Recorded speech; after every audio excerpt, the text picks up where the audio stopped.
эцсийн вариантыг оллоо гэж бодлоо. Хэрв та нэмэлт дэлгэц рүү утасныхаа дүрс чанар, FPS, герцийг, пикселийг унгаахгүйгээр бүгд нь энэ өдрийн мэнд нөгөө л Никэл Хатуу бичлэгийн part 3 явлаа. Тэр юу гэхээр бид утас болон таблет iPad-ыг нэмэлт дэлгэц рүү залгаад герц буюу FPS-ийг нь унгаахгүй байх арга чарга юу вэ? Түүнийг судалсаар байна. Энэ удаад миний зүгээс судалж байгаад нэг зүйлийг зорин захиалж авч ирсэн. Michelin гэх брендийн Q300 Video High Refresh Rate Split Screen Expander буюу одоо монголоор орчуулбал юу гэх юм бэ? Дэлгэцний эндээс байгаа төрсийг нэмэлт дэлгэц рүү дамжуулахад чанарыг нь алдагдуулахгүйгээр альсгүй чанарыг нь нэмэгдүүлэх зорилготой нэмэлт хэрэгсэл юм аа. За тэгээд энэ дээрээс ерөнхий техник үзүүлэлтийг нь ярих нь 1080 пикселийг 100% болон 144 Гц рүү дамжуулах чадамжтай. Мөн ялгаагүй 1440-ыг дэмжих нэ. Ерөнхий ажиллах зарчим өөрөө эдгээр төхөөрөмжүүдийг бүгднийг ашиглах боломжтой. PS, PC, laptop, TV box гэд энэ дээр гаралтууд нь харж байгаа те 2K, 4K. Ер нь бол бидний зүгээс бол 1080 дээр 120 залах гэж байгаа, теслэх гэж байгаа тоглоом маань өөрөө PUBG өөрөө 120 Гц, 120 FPS л дэмжиж байгаа шүү дээ, тийм ээ.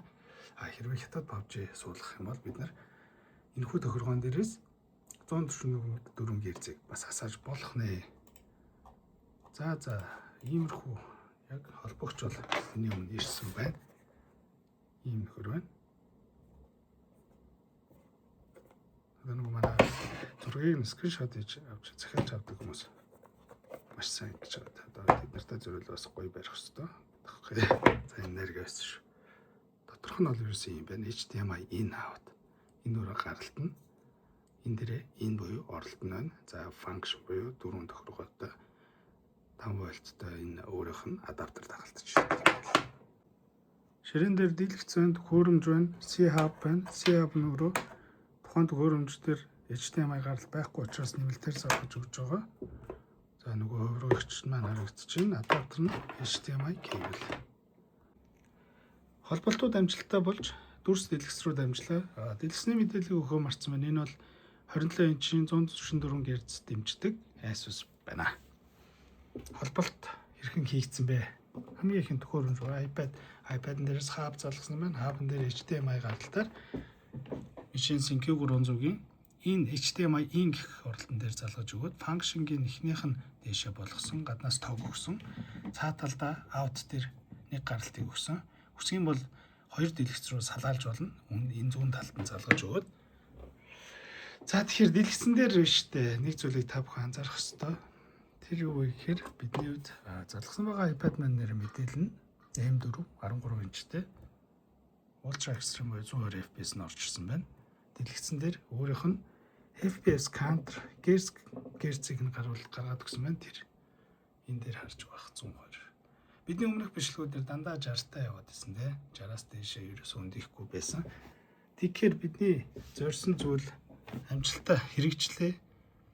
Мөнгө зарж авчирсан бүтээгдэхүүн маань ажиллаж байна. 120-тай үнэхээр смут FPS гэдэг ийм л ялгаатай харагдчихээн. Бүр яг доор нь барьж байгаад ингэж ялгааг нь харуулъя гэж бодлоо. Яг гэртээ биш л гэж байгаа болохоор бас нэг хэрэгслүүд байхгүй.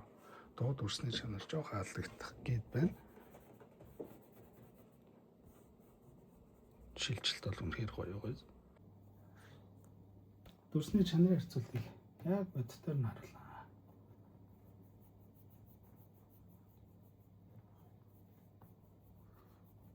Хөдөлгөөн ер нь үнэхээр гоё харагдаж байна. Жоо холоос тоноггүй 4X инфороор удаад үзлээ. Ингэж гол баримж гэж байхгүй юм байна да.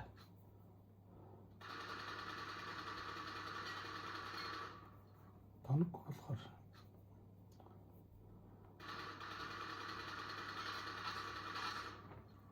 амар савлж байна.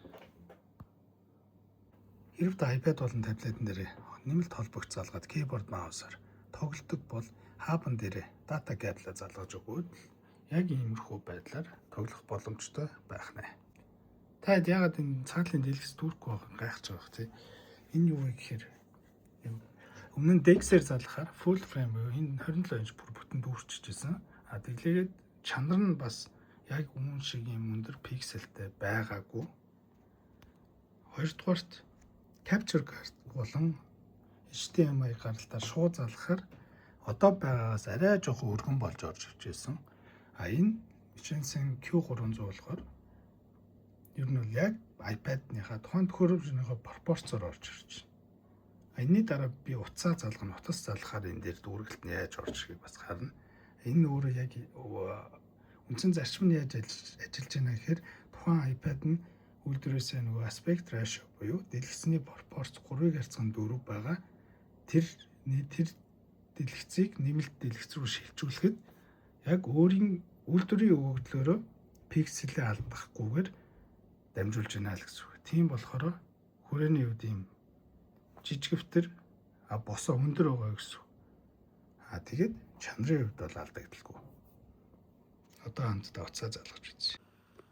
Яг одоо 17 Pro маркийн утсыг түрүүний холболтоор Q300-аар дамжуулаад залгасан байна.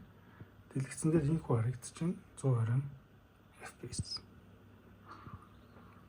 Чанарыг нэгээд бид нэг харчиж байгаа.